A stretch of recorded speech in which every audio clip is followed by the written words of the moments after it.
আসসালামু আলাইকুম সবাইকে welcome to my video and welcome to my page. আপনাদের প্রত্যেকের কথায় আমি একটা লং ভিডিও নিয়ে চলে আসছি, সো অবশ্যই ভিডিওটা মন দিয়ে দেখবেন। আমি সকালের দিকে একদম ভোরে ঘুম থেকে উঠে ঢিলাঢালা আমার এই ড্রেসটা পরে খুবই সিম্পলি রেডি হয়ে গিয়েছি, কারণ আমি যাচ্ছি ঢাকা থেকে চিটাগং আমার পরিবারের সাথে। সো আমরা একদম সকাল সকাল চলে যাই, কারণ আমাদের 8টার দিকে ট্রেন।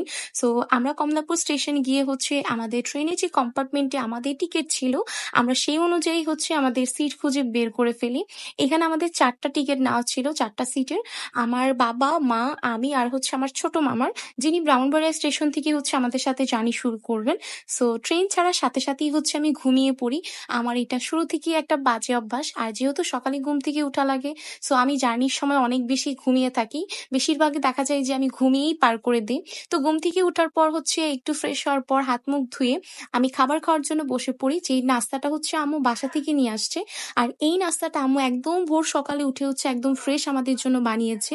ট্রেনের খাবার আমাদের কারোই পছন্দ না, কারণ এটা 2-1 দিন আগে থেকে প্রসেস করা থাকে। জাস্ট সার্ভ করার সময় একটু ওভেনে হিট করে দেয়। সো ওইটা আমি না খাওয়াই ভালো মনে করি। আর এরপর একটা কফি নিলাম, যেটা তো আপনারা আমার আগের রিলসে দেখছেন যে ওইটা কত জঘন্য ছিল। তো যাই হোক, 40 টাকা দিয়ে একটা কফি নিয়েছি, আমি চাইলেও ফেলে দিতে পারবো না। আর তো কিছু না করার, আমি যেহেতু আমার ঘুমও কাটতেছিল না, তো আমি কোনো রকম ফোর্সফুলি কফিটা শেষ করি। আর এরপর একটা স্পিড ক্যান দেয় বাবা।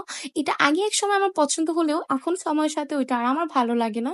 সো আব্বু ওইটা চিন্তা করেই হয়তো আমার জন্য নিয়ে দিয়েছিল, আমি অল্প একটু খেয়ে রেখে দিয়েছি। আর এরপর আমাদের ব্রাহ্মণবাড়িয়া থেকে আমার ছোট মামা উঠে পড়েন, যিনি আমাদের জন্য 2টা গাছ পাকা বেল নিয়ে আসছে, যেগুলো আমরা সাথে করে চিটাগং নিয়ে যাব, আবার সাথে করে ঢাকা নিয়ে যাব। আর এগুলি খুবই রিফ্রেশিং ছিল আর অনেক ভালো স্মেল আসতেছিল।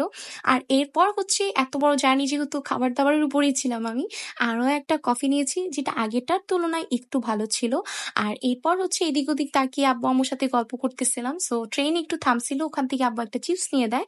আর এই চিপসটা খেতে খেতে আরো একটু যাত্রা আমাদের শেষ হয়ে যায়।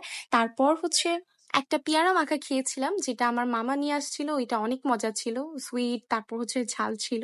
আর এরপর লাস্টলি এই বেঁচে যাওয়া নাস্তাটা, একটা রুটি ছিল, যেটা আমরা মা মেয়ে কারাকারি করে শেষ করে দিয়েছি। আর এরপর পৌঁছে যাই আমরা চিটাগং। আর যেহেতু একটু পরে আমরা ট্রেন থেকে নেমে পড়বো, আমি একটা সানস্ক্রিন দিয়ে নিই। আর তখন একদম সূর্যটা মাথার উপরে ছিল। তো যাই হোক, এরপর আমরা আমাদের সেই কাঙ্ক্ষিত চিটাগং স্টেশনে পৌঁছে যাই।